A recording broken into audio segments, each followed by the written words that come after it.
presentan. A partir de este momento, todas las voces se unen en una sola señal. RCR presenta Conexión 750 con María Alejandra Trujillo.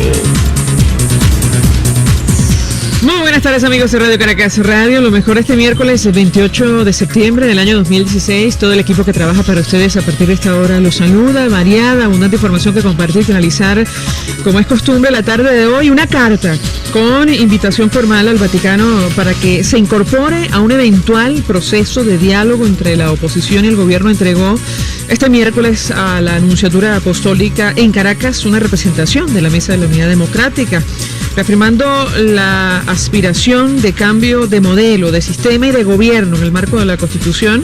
La Alternativa celebró la disposición de la Santa Sede de contribuir a la superación de la grave crisis que agobia a nuestro país. Recordar que el secretario de Estado del Vaticano, Pietro Parolin, envió comunicación el pasado 12 de agosto expresando la voluntad del Papa de mediar, de la Santa Sede de mediar entre el gobierno y la oposición, una vez que ambas partes lo solicitaran y que hubieran tomado la firme decisión de iniciar formalmente el diálogo. También subrayar que el subsecretario de Asuntos Políticos del gobierno de Estados Unidos, Thomas Shannon, arribaría próximamente a nuestro país, como lo confirmó el propio presidente Nicolás Maduro. Habrá que ver cómo evoluciona este tema del diálogo o un eventual diálogo entre el gobierno y la oposición. Lo cierto es que sobre el referéndum revocatorio, el representante de la Mesa de la Unidad ante el CNE, Vicente Bello, confirmó que aún no tienen fecha de reunión con el máximo ente comicial para aclarar aspectos técnicos sobre la recolección del 20%. Hemos conversado con ustedes en varias oportunidades, lo haremos como es natural también la tarde de hoy. Quedan por definirse, por ejemplo, la ubicación de las máquinas catahuellas, que será fundamental. A la alternativa, dijo, le preocupa la discrecionalidad que pueda presentarse al momento de la utilización de los cuadernos de votación y los retrasos durante el proceso. Sobre el telón de fondo de la crisis y la situación económica, la canasta básica familiar durante el mes de agosto se ubicó, atención al dato, en 502.000, esto es medio millón de bolívares. 502.881,34 bolívares según el Centro de Documentación y Análisis Social de la Federación Venezolana de Maestros. Se trata de un aumento de 8,1% respecto al mes de julio. A las 5:30 de la tarde hablaremos ampliamente acerca de este tema. El gobierno guarda silencio y no anuncia ninguna medida para hacer frente a los altos índices de inflación. Y citando fuentes de la OPEP, la agencia de noticias Reuters informaba un poco más temprano sobre un posible acuerdo en la organización para establecer un límite de producción de crudo de 32,5 millones de barriles por día, lo cual podría tener un impacto en los precios internacionales del petróleo. Un dato: el Instituto Nacional de Meteorología e Hidrología, INAME, informa a la colectividad en general que la onda tropical asociada a una baja presión se transformó en tormenta tropical Matthew y afectará la zona norte costera oriental de nuestro país. De hecho, a esta hora, diarios como El Nacional destacan que van a restringir el paso de turistas hacia el litoral de Vargas para que tomen sus previsiones. La medida es anunciada por el paso de la tormenta Matthew por las costas del país. El paso de turistas y embarcaciones hacia las playas del litoral del estado Vargas estará restringido a partir de hoy a las 2 de la tarde debido al paso de la tormenta Matthew por las costas del país. Así lo informó el gobernador de esa entidad, Jorge Luis García Carneiro. Son las 5:08. Esto es Conexión 750. Comenzamos. ¿Qué está pasando en este país? Y saludamos a nuestro primer invitado de la tarde de hoy. Con él vamos a hablar ampliamente acerca del camino al revocatorio presidencial. Eugenio Martínez, periodista especializado en cobertura electoral. Gracias por atendernos. Buenas tardes. Hola Mariale, un gusto escucharte. Igual, un gusto conversar contigo. Iniciar conversación a partir, de la cantidad de opiniones que ha generado, los detalles que han trascendido de manera extraoficial sobre cómo será esto de la recolección del 20% de las huellas. Hoy, Vicente Bello explicaba y un poco en la línea de lo que tú has comentado en tu cuenta en Twitter, que no les preocupa esto de las 4 huellas dactilares, que eso probablemente no va a generar mayor retraso. Sí, por ejemplo, la utilización del cuaderno electoral y la ubicación de las máquinas que hasta ahora se desconoce. ¿Te escuchamos? Sí, bueno, mucha gente está colocando todas sus expectativas de cambio político y económico en el referendo revocatorio, y eso explica el nerviosismo que hay sobre todo en las redes sociales. Ahora bien, con la información que se publicaba el día de ayer que el CNE va a exigir que cada persona que vaya a firmar coloque las cuatro dedos en las cactahuellas, es decir, los dos pulgares y los 2 índices, en realidad, aunque eso parece mucho, parece excesivo, es un requisito que ya se había exigido para el 1%, es un requisito que se exige en las elecciones si la máquina cactahuella dice que hay no match, es decir, que la huella del elector no coincide con el archivo que tiene el CNE, o si el elector no tenía sus huellas registradas. Ese es el primer caso. Es decir, es un requisito que se ha utilizado en el pasado sin mayor problema. Para la oposición termina siendo ventajoso que se pida 4 huellas y no una. Y voy a explicarme rápidamente. Con las 4 huellas la posibilidad de coincidencia es mayor, es decir, la posibilidad de identificación positiva de la persona que va a firmar con los archivos del CNE es mucho mayor que si fuese con una. Vamos a verlo de otra manera. Si el CNE solamente exigiese una sola huella a los firmantes, la posibilidad de que la huella de ese elector fuese rechazada en la etapa posterior de verificación sería mayor. Así que lo de las 4 huellas termina siendo una ventaja técnica para la oposición, aunque evidentemente le agrega unos segundos adicionales a lo que cualquier persona podría suponer que le va a tardar firmar avalando el referendo revocatorio a Nicolás Maduro.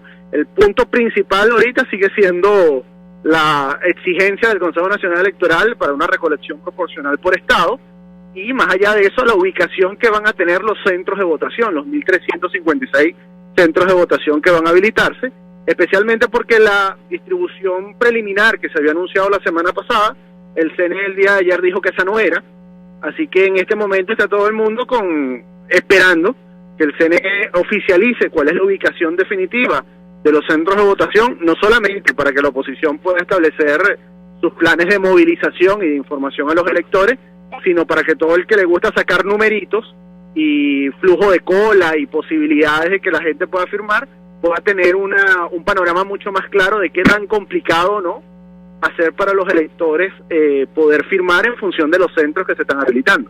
A propósito de los numeritos, tú escribías hace algunas horas en tu cuenta en Twitter que con 1.356 centros y 5.392 captahuellas, las 4 huellas, la oposición puede cumplir con el requisito del 20% del registro electoral en circunscripción nacional. Quisiera referirme a este tema porque me parece que son cálculos que coinciden con los técnicos de la Mesa de la Unidad, y ahora mismo recuerdo conversación con Aníbal Sánchez.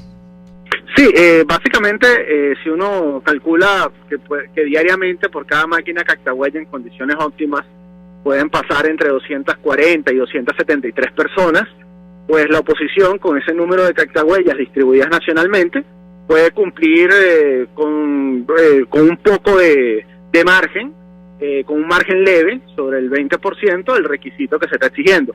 Vamos a recordar, el 20% del registro electoral equivale a 3.8 millones de firmas y de huellas. En este caso, con esta infraestructura que el Consejo Nacional Electoral ha desplegado, la oposición a un promedio de 273 personas por día, por máquina, podría llegar a 4.400.000.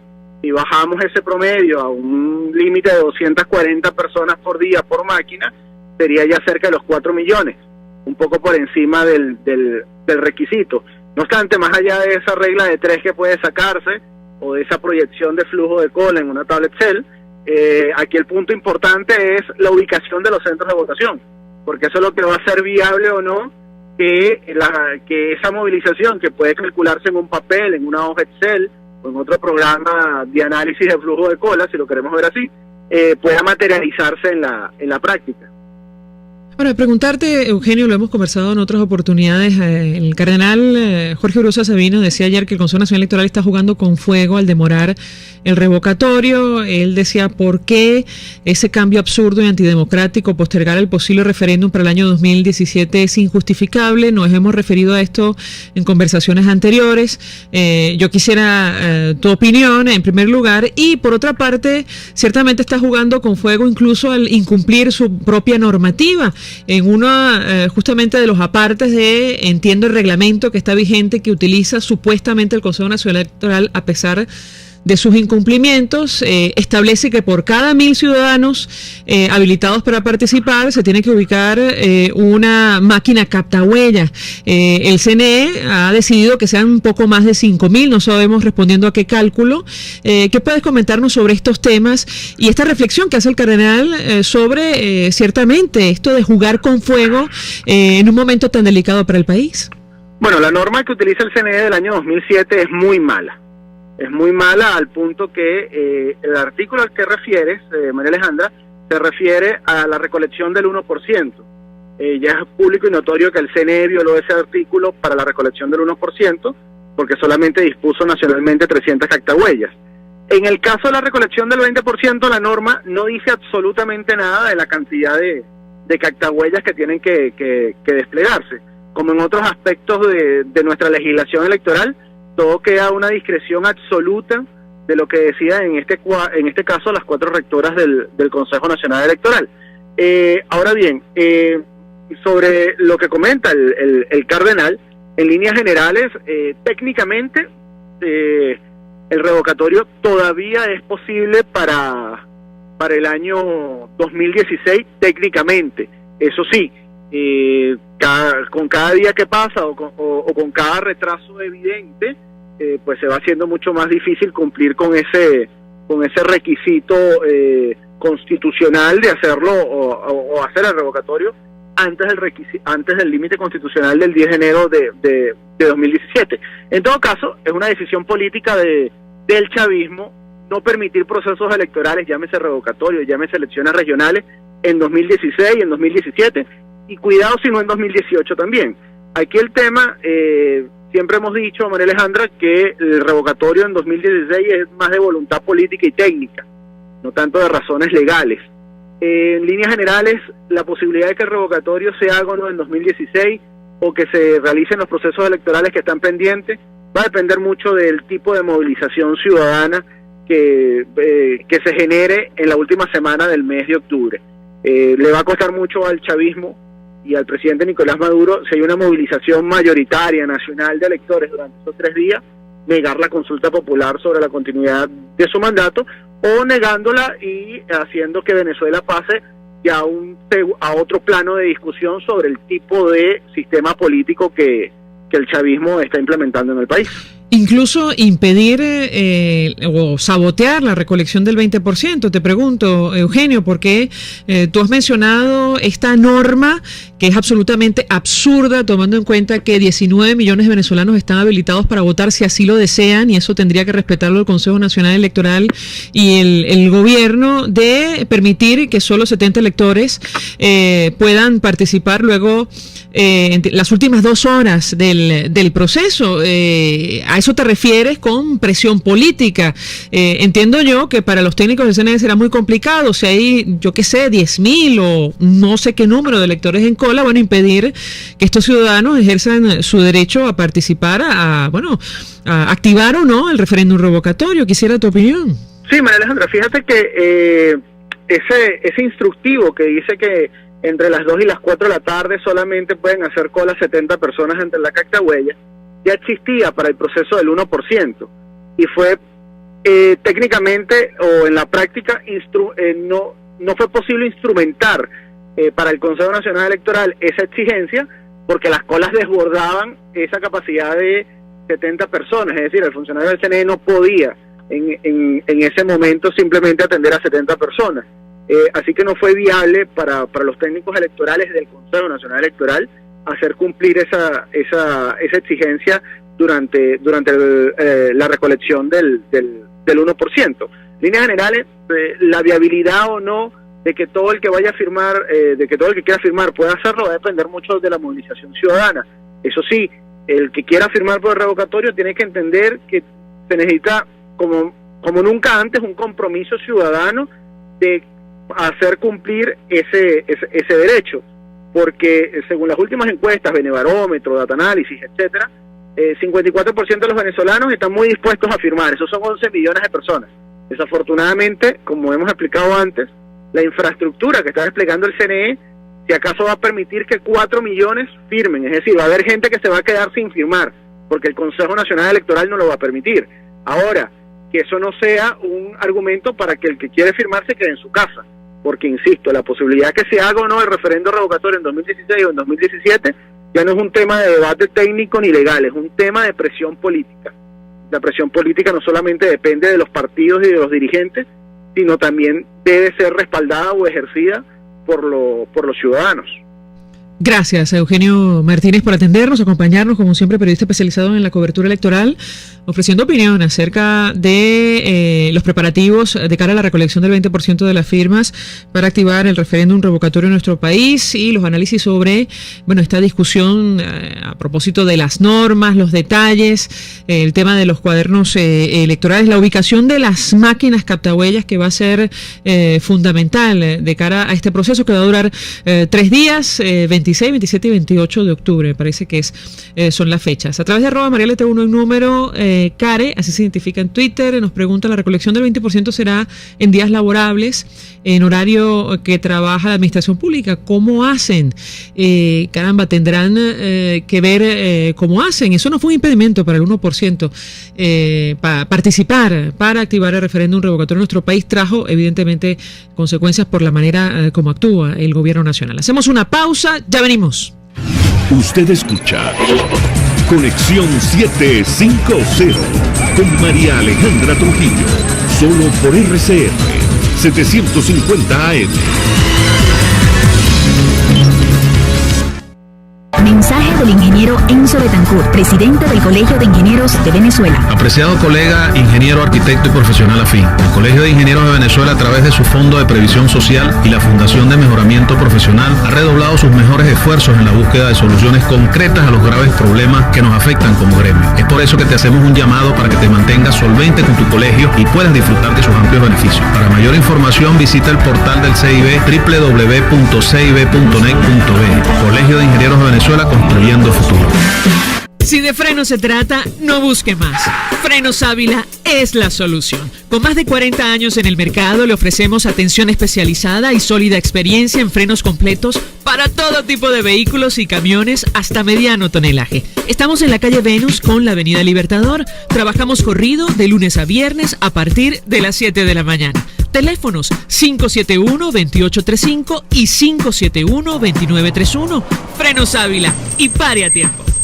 Mensaje del ingeniero Kenneth Navarro, presidente del FONPRES CIB. Apreciado colega ingeniero, arquitecto y profesional afín, el Colegio de Ingenieros de Venezuela, a través del Fondo de Previsión Social FONPRES CIB, te ofrece con tan solo el pago de tu solvencia numerosos beneficios en atención primaria de salud, servicio de farmacia, odontología y laboratorio, póliza de hogar, servicio funerario y consultas médicas por internet. Para mayor información, visita nuestro portal www.cib.net.be. Colegio de Ingenieros de Venezuela, construyendo futuro.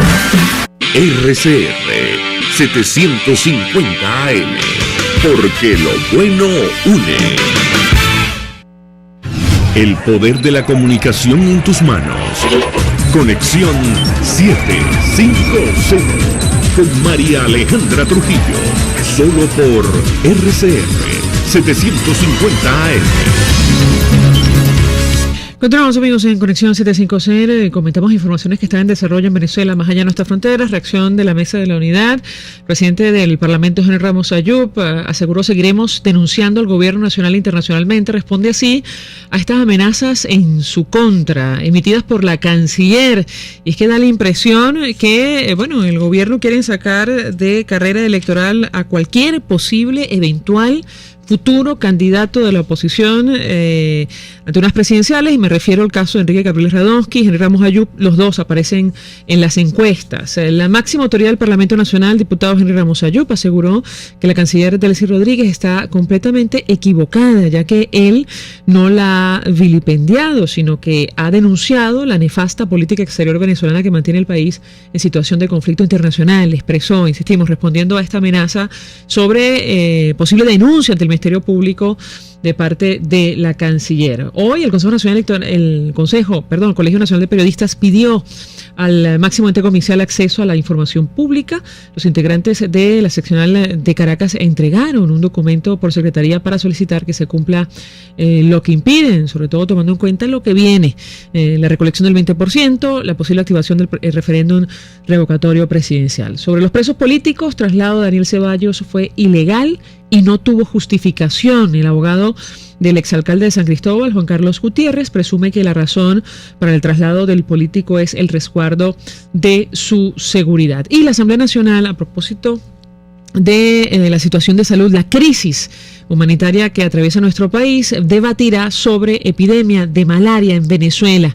El gobierno, como suele ocurrir en estos casos, guarda silencio, no ofrece información, y a esto de la malaria se suma ahora la difteria. De hecho, el Correo del Caroní destaca que el gobierno oculta que han muerto 17 niños con difteria desde abril. La información ya ha sido confirmada por las autoridades, y me refiero al gobernador del estado Bolívar. Para conversar acerca de estos temas nos acompaña vía telefónica Julio Castro, profesor de Medicina Tropical, epidemiólogo. Gracias por atendernos. Muy buenas tardes. Buenas tardes, María Alejandra, un placer y saludo a tu oyente. Mucho interés de conocer su opinión, profesor, y la información que pueda compartir con nosotros en torno a estos temas, de delicados temas, por el impacto que tienen. Sé, por lo que he leído en las redes sociales, sobre todo de periodistas en el estado Bolívar, que hay preocupación con esto de la difteria. ¿Qué puede comentarnos? Fíjate, lo primero es que yo nunca me había visto difteria, a pesar de que soy un experto en enfermedades infecciosas. Es una enfermedad que tiene muchísimos años que en Venezuela no circula, producto de las campañas de vacunación del país, y ciertamente nos estamos enfrentando a una enfermedad que prácticamente casi ningún médico en Venezuela ha visto, con la excepción de algunos pediatras que fueron mis profesores ya mayorcitos, que sí vieron difteria. La última vez que se vieron difteria en los hospitales venezolanos fue aproximadamente cercano a los años 60, 70. O sea que imagínate cuánto tiempo tenemos que no vemos difteria en Venezuela, lo cual genera ya un ruido en términos de la capacidad de diagnóstico en este momento, más la situación de los medicamentos a nivel nacional. La difteria es una enfermedad cuyo principal problema es su potencial o la capacidad que tiene de generar brotes de gran tamaño.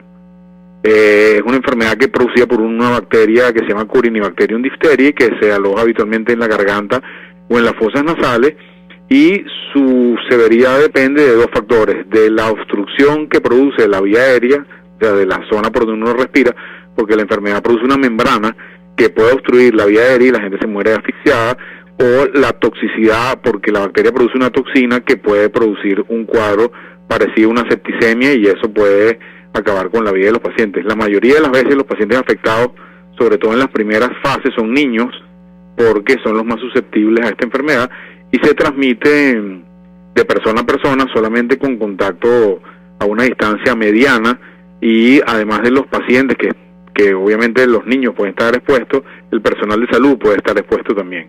Hasta ahora no tenemos ninguna información oficial del número real de casos, con la excepción de esa nota de prensa que leímos hoy de unas declaraciones del propio gobernador del estado Bolívar, pero por la vía oficial no hemos tenido ninguna notificación de parte del ministerio o autoridades de salud regionales sobre el número de casos afectados, la potencial impacto de esta enfermedad, cuándo empezó, etcétera, etcétera. Esto deberíamos tenerlo en las próximas horas o en los próximos días, y yo creo que el ente más calificado para decir esto es la Dirección Nacional de Epidemiología, la propia ministro, las autoridades competentes, porque si esto es real, que habría que confirmarlo, estamos ante una enfermedad con una severidad importante. Mortalidad cercana al 30-40%. Yo le pregunto, doctor Castro, ¿qué hemos hecho mal en los últimos años? Porque regresan enfermedades que Venezuela había erradicado. Hablamos de la difteria, pero también de la malaria. El número de casos se pierde de vista. Conversaba hace algunos días con el doctor Rafael Orihuela acerca de lo que tienen que hacer las autoridades. Sobre esto hay que actuar. No estamos hablando de un problema que tenga color político. Esto no discrimina. ¿Qué puede comentarnos? Fíjate, son dos enfermedades cuyo mecanismo de transmisión es completamente diferente. En el caso de la malaria necesitas un vector, necesitas un mosquito que pique a una persona y se produce en un municipio particular. Cada caso de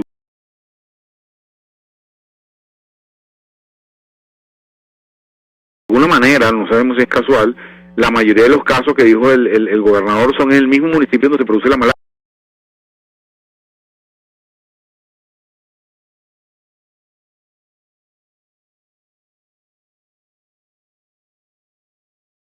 Pero no es que haya una relación de una enfermedad con la otra, para que la gente no se confunda. La enfermedad de la difteria es una enfermedad que es de transmisión de persona a persona y que lo más importante es que es una enfermedad prevenible por vacuna. Entonces, si tú tuvieras a toda la población correctamente vacunada, es imposible que tuvieras un número de casos de difteria como los que tenemos. Puedes tener uno que otro caso eventualmente, porque las bacterias siguen estando en el entorno de las comunidades, pero no este número de casos que ha dicho el gobernador. Entonces, la primera cosa que se ha hecho mal, y es clara de la primera conclusión importante, si es real que tenemos difteria en el país, es que la cobertura de vacunación por difteria, que es compañera, vienen en la misma producción con tétano y toferina, no hay alcanzado los niveles que se requieren para evitar que se produzca un brote como este. En relación a malaria, que es una situación diferente, obedece a la poca capacidad de control y la situación difícil que hay en el control de la minería en la zona del municipio de Sifontes, porque el 80% de los casos de todo el país vienen de ese mismo municipio. Allá hay mafia, allá hay poco control del ejército sobre eso, hay una devastación forestal muy importante, la gente vive en unas zonas muy precarias, en carpas donde no tienen capacidad de protegerse del mosquito, y teniendo parásitos y teniendo mosquitos, lo único que falta es gente para que se contamine. O sea, las causas no son iguales en términos de la mecanismo de producción de la enfermedad, pero ciertamente hemos visto con mucha preocupación que estas enfermedades, que de alguna manera estaban en teoría controladas, pues han venido a repuntar en nuestro país, y en mi opinión obedece que no hay una política coherente de salud pública nacional que permita atacar estas enfermedades en su momento adecuado y controlarlas con prevención, que es lo más importante. Gracias, doctor Julio Castro, por atendernos, acompañarnos, profesor de Medicina Tropical e infectólogo, expresando opinión acerca de este tema que preocupa y mucho, sobre todo en el estado Bolívar, el regreso de la difteria a nuestro país, una enfermedad que había sido erradicada, y el impacto por el número de casos de la malaria. Tenemos que hacer una pausa para ir a publicidad, al regreso más. Estás en sintonía de Conexión 750, solo por RCR 750 AM. Son las 5:28. Es la hora de acumular cupones en tu cuenta corriente Banesco. Al recibir transferencias o al aumentar el saldo promedio mensual, podrás ganar hasta 500,000 bolívares. Mensaje del ingeniero José Peraza, tesorero del FONPRES CIB. Apreciado colega ingeniero, arquitecto y profesional afín, el Colegio de Ingenieros de Venezuela, a través de su Fondo de Previsión Social, FONPRES CIB, por estar solvente tendrás atención primaria de salud, una póliza hogar, un servicio funerario básico, medicina vía internet a través de Medifon CIB online. Para mayor información visítanos a nuestro portal www.cib.net.be. Colegio de Ingenieros de Venezuela, construyendo futuro.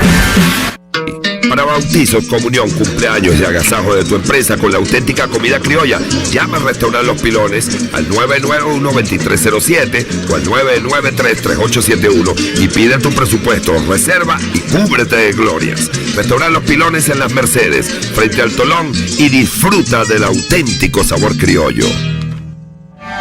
Mensaje del ingeniero José Peraza, tesorero del FOMPRES CIB. Apreciado colega ingeniero, arquitecto y profesional afín, el Colegio de Ingenieros de Venezuela, a través de su Fondo de Previsión Social, FOMPRES CIB, por estar solvente tendrás atención primaria de salud, una póliza hogar, un servicio funerario básico, medicina vía internet a través de Medifompress CIB online. Para mayor información visítanos a nuestro portal www.cib.net.be. Colegio de Ingenieros de Venezuela, construyendo futuro. RCR 750 AM, porque lo bueno une.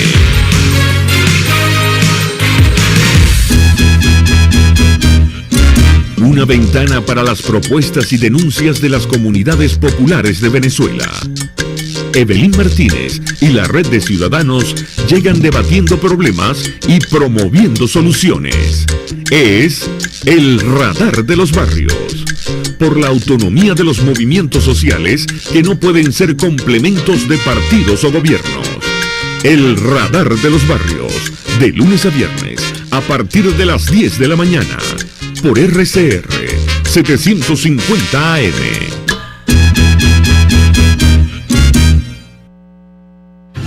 María Alejandra Trujillo te acompaña en Conexión 750, solo por RCR 750 AM. Claro y raspado. Continuamos, amigos, en Conexión 750. Lo dicho, a partir de esta hora hablamos ampliamente acerca del telón de fondo de esta crisis, la situación económica, que, bueno, nos habla de una canasta básica familiar que ya supera los 500.000 bolívares mensuales según el Sendas. Esto es $500,000 de bolívares. Se trata de un incremento en agosto de 8,1% respecto al mes anterior, el mes de julio. Para conversar acerca de este tema nos acompaña vía telefónica el director del Centro de Documentación y Análisis Social de la Federación Venezolana de Maestros, Oscar Mesa. Gracias por atendernos. Buenas tardes.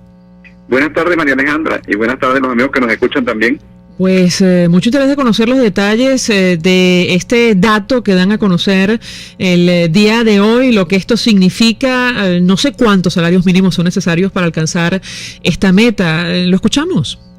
33.4 salarios mínimos y 17.000 bolívares diarios se necesitan para medio vivir. Y como tú dices, el telón de fondo de esta crisis en este momento es el hambre, María Alejandra. Y por eso quizás la diferencia que uno siente entre los tiempos del revocatorio, de lo cual hablabas en la primera media hora, y los tiempos del hambre, que es lo que en definitiva estamos padeciendo la mayoría de los venezolanos, porque se necesitan 25.5 salarios mínimos solo para cubrir el costo de la canasta alimentaria. En agosto fue de 383.925,20 céntimos. Se requieren 13.000 bolívares diarios solamente para cubrir el costo de los alimentos, y eso lo podemos verificar con cualquiera que salga a la calle a comprar algo, ¿no? Tú compras un pollo, te puede costar entre 5 y 6.000 bolívares. Un kilo de carne molida te puede costar 4.000 bolívares por lo menos. De ahí llevas 10.000 bolívares, ¿no? Compras una bebida porque no puedes prepararla en tu casa porque no hay azúcar, y eso está más o menos en el orden de los 2.000 bolívares, te quedan 2.000 para cualquier otra cosa. Unos plátanos, 1.000 bolívares. Entonces, y eso es sin entrar a considerar los productos esenciales, que son como la harina de maíz, el café, que por supuesto ya prácticamente ni lo consigues, ¿no? Entonces, efectivamente estamos en una situación que ya no es no se corresponde con el análisis de una situación más o menos normal, en el cual la inflación sube y hay algunos productos que escasean, que pudiéramos decir hasta hace algunos meses, ¿no? Sino que en este momento estamos hablando del hambre y de que la mayoría de los venezolanos estaríamos comiendo entre 1 y 2 veces, y además muy mal con lo que conseguimos y caro. Y tú no tienes nunca garantía de que vas a poder comer cada día, ¿no? Tienes que ver qué consigues, cómo rinden las cosas, los alimentos, por supuesto.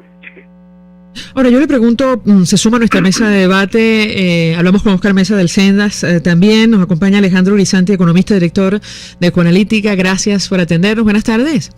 Buenas tardes, María Alejandra. Con mucho interés de conocer su opinión acerca de lo que nos dice esta cifra que da a conocer el Sendas de $500,000 de bolívares, que es el costo en el mes de agosto de la canasta básica familiar. Óscar Mesa habla de lo evidente, el empobrecimiento de los venezolanos, que contrasta, por cierto, con la visión del gobierno, que asegura que lo peor ya pasó. No sabemos en qué contexto. Esto lo dijo hace días el ministro Jesús Farías. Le escuchamos a Alejandro Guisante. Sí, mira, María Alejandra, una de las cosas que siempre hemos comentado en Ecoanalítica cuando hablamos de esta crisis de Venezuela es que la crisis más severa, más fuerte que ha vivido la historia de la región, si la medimos precisamente en términos del poder de compra del venezolano, del poder adquisitivo del venezolano, que se ha visto menguado, pulverizado por esta política y por la mala praxis de este modelo económico. Cuando nosotros vemos otras crisis, quizás en Perú, en Argentina, en Brasil, quizás se llegó, o efectivamente se llevó a inflaciones mucho mayores de las que se están viviendo en Venezuela. El efecto sobre el poder adquisitivo en el caso venezolano es mucho más fuerte, mucho más severo, puesto que aquí no hay mecanismos de indexación. Acordémonos que esas economías incrementaban los salarios de los trabajadores en términos quincenales y hasta semanales. Estaba todo indexado a inflación, y eso evitaba, por supuesto, que el poder adquisitivo de la mano de obra trabajadora cayera de manera tan fuerte.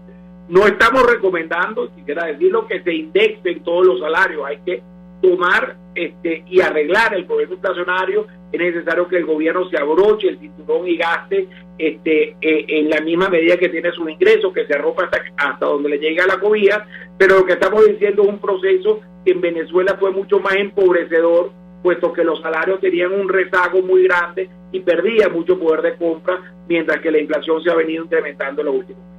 Yo le pregunto a Óscar Mesa cuáles son los artículos que más se han incrementado en los últimos días, en el último mes, eso en primer lugar, y qué lectura hacen sobre el índice de inflación, un 8,1%, creo que es menor al que registraron el mes anterior. ¿Lo escuchamos?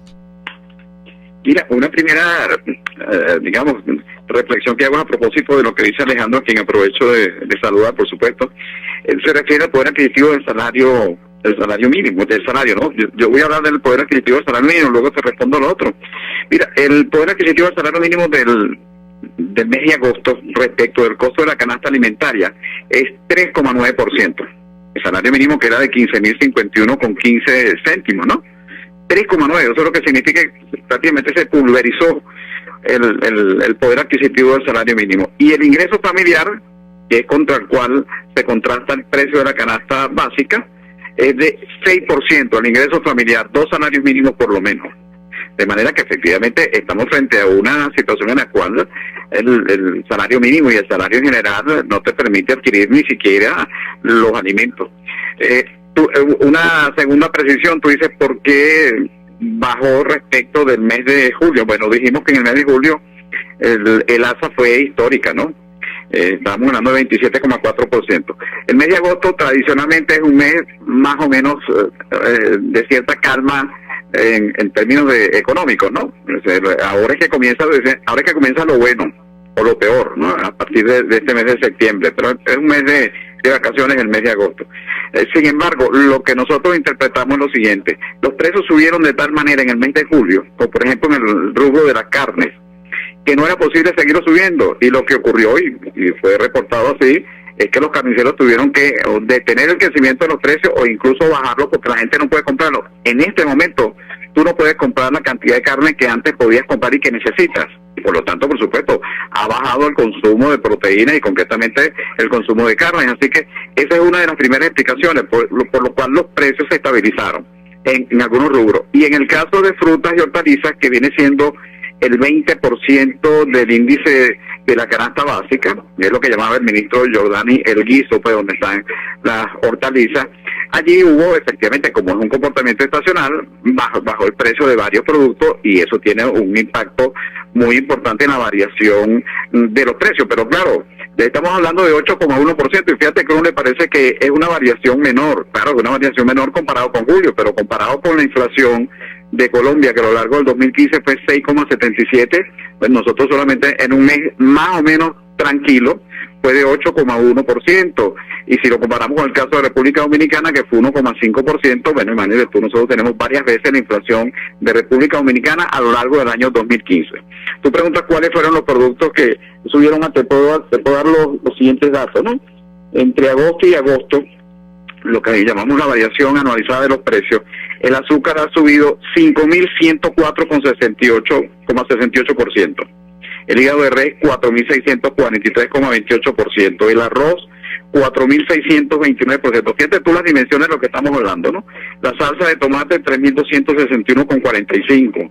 El aceite de maíz, 2.193,17. El atún, 1.768,90.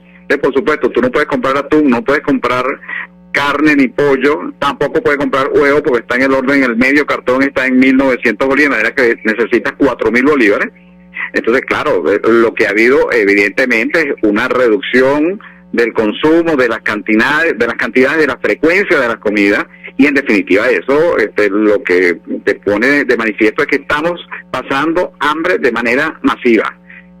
Le pregunto, Alejandro, toda la política que ha impuesto el gobierno. Le pregunto a Alejandro Grisanti si comparte el análisis, la razón de, la desaceleración, no la desaparición de los índices de inflación, pero responde a el poder de compra de los venezolanos, que se ha reducido el poder de compra de los venezolanos. ¿Cuál es el análisis que ustedes hacen al respecto? Y ciertamente hablar de una inflación de 5.000% en productos como el azúcar, caramba, esto se pierde de vista y nunca había ocurrido en nuestro país.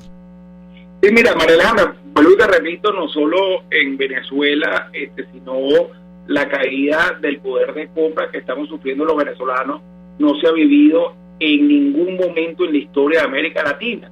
Y América Latina, desafortunadamente, es un continente que se ha caracterizado por su volatilidad, por de repente grandes crecimientos en la parte económica, pero también recesiones muy agudas, incremento de precios muy agudos, y por eso siempre ha sido un continente de interés, de estudio económico. Mira, yo comparto totalmente las cifras estas del CENA que nos está dando Oscar. Una de las cosas para que nosotros veamos de que se está viviendo en Venezuela ahorita, nosotros encontramos pensamos que la escasez se viene reduciendo, es decir, uno ahora va a los automercados y parece ver algo más de productos, en los anaqueles que hace 2 o 3 meses no se veían.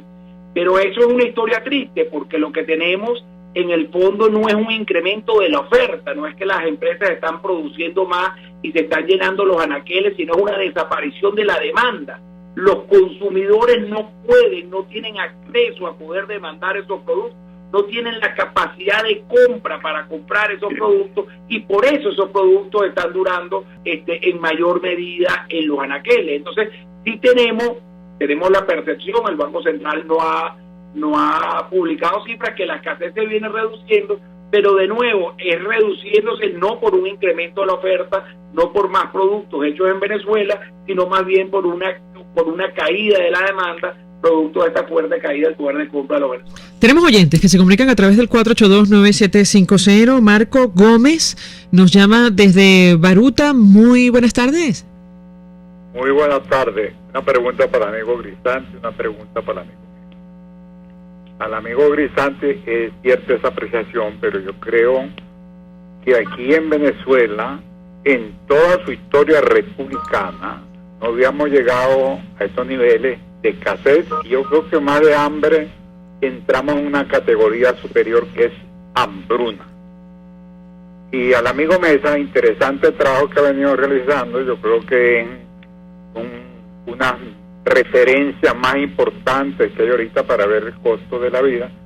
Sería bueno que incluyeran también dentro de ese estudio los niveles de escasez, porque si es verdad, hay un precio, va aumentando la canasta ya a nivel, cuando hablamos de 500.000, estamos hablando de 500 millones de lo de antes, de 500 millones de lo de antes, y la gente parece que eso, cuando le llevamos esa cifra, esa realidad, se impacta mucho más, pero sería bueno también que pudiésemos ver en qué niveles se ha traducido la escasez.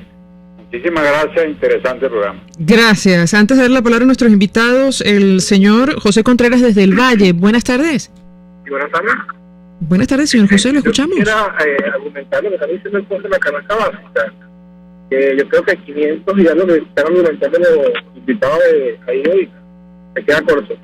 Porque ahí no están sumando las matrículas escolares, no están sumando el costo del transporte, no están sumando el costo de los útiles y las cosas utensilios personales que aumentó más del 2.000% cada uno.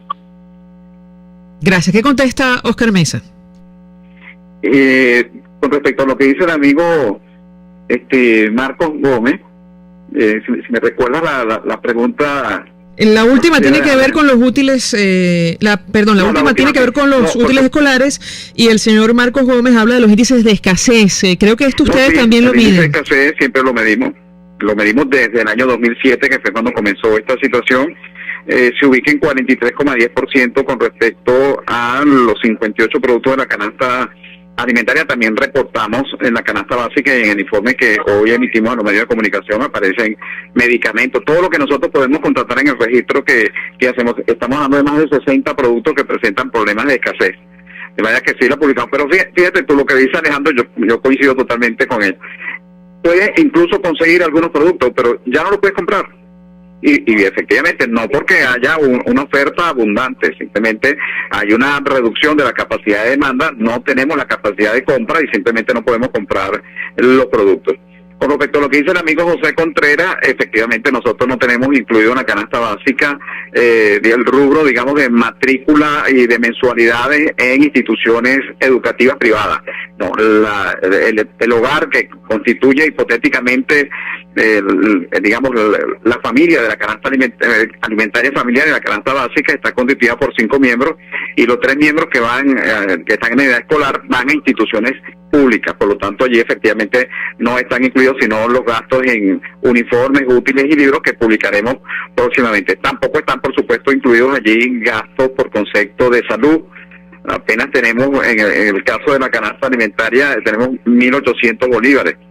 Es lo que hemos reportado en el día de hoy, exactamente 1.811 bolívares. No hay tampoco, por supuesto, gastos por concepto de repuestos y cauchos, etcétera, de automóviles particulares, porque esta familia se traslada en transporte público y el transporte público sí está incluido.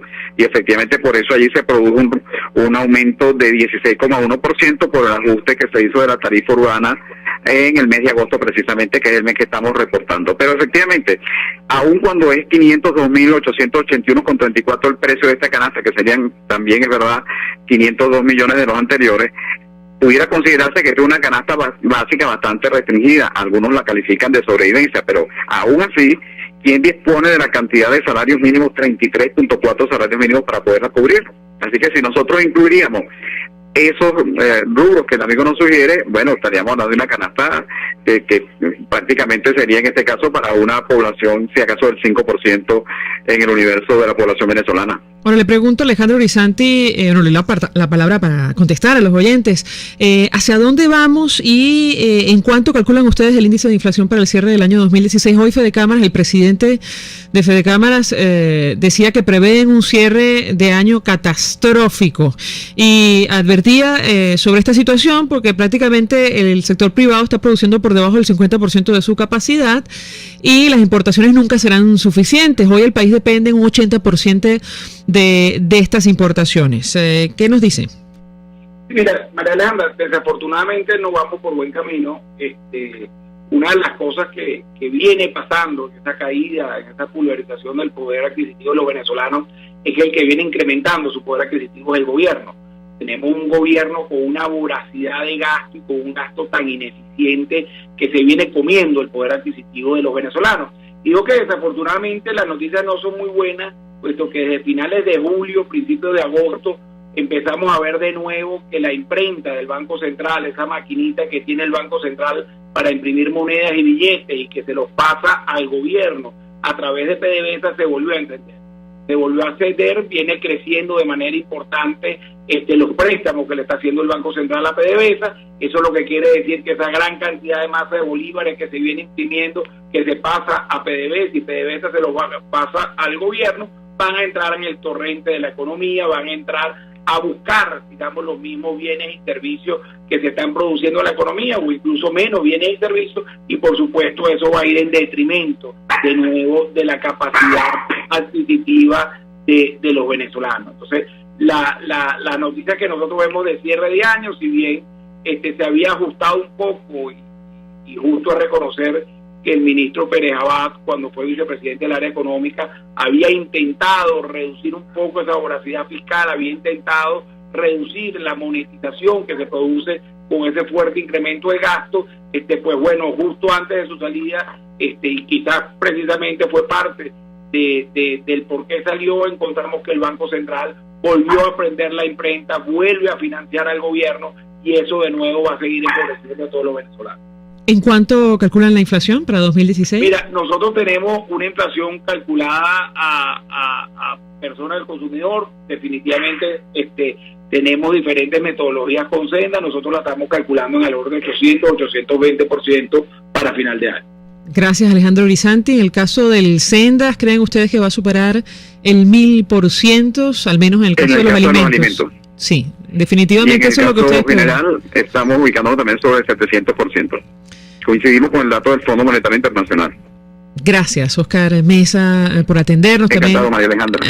Un abrazo. Gracias, Alejandro Grisanti, a ustedes, bueno, por escucharnos. Lamentablemente, estas son las noticias. Por eso no entendemos, ¿no? Este tipo de declaraciones que ofrece el gobierno advirtiendo que lo peor ya pasó, no sé en qué escenario. Hacemos una pausa, ya venimos. Escuchamos Conexión 750, solo por RCR 750 AM. Mensaje del ingeniero Ramón López, vicepresidente del Colegio de Ingenieros de Venezuela. Apreciado colega ingeniero, arquitecto y profesional afín, el sistema de salud venezolano no presta la atención requerida y la altísima inflación encarece notoriamente este servicio. Es por ello que el Fondo de Previsión Social del CIP te ofrece un servicio de salud seguro, confiable y accesible, con amplia cobertura. Para mayor información visita el portal www.cib.net.be, Colegio de Ingenieros de Venezuela, construyendo futuro. Para comerte un cochino sabrosito, olvídate de las colas. Disfrútalo en Mi Cochinito Favorito, en un ambiente limpio, agradable y con alimentos frescos y bien preparados. En la calle Nueva York de las Mercedes, Mi Cochinito Favorito, carnoso, jugoso y sabroso. Mensaje del ingeniero José Peraza, tesorero del FONPRES CIB. Apreciado colega ingeniero, arquitecto y profesional afín, el Colegio de Ingenieros de Venezuela, a través de su Fondo de Previsión Social, FONPRES CIB, por estar solvente tendrás atención primaria de salud, una póliza hogar, un servicio funerario básico, medicina vía internet a través de Medifon CIB online. Para mayor información visítanos a nuestro portal www.cib.net.be. Colegio de Ingenieros de Venezuela, construyendo futuro. RCR 750 AM, porque lo bueno une.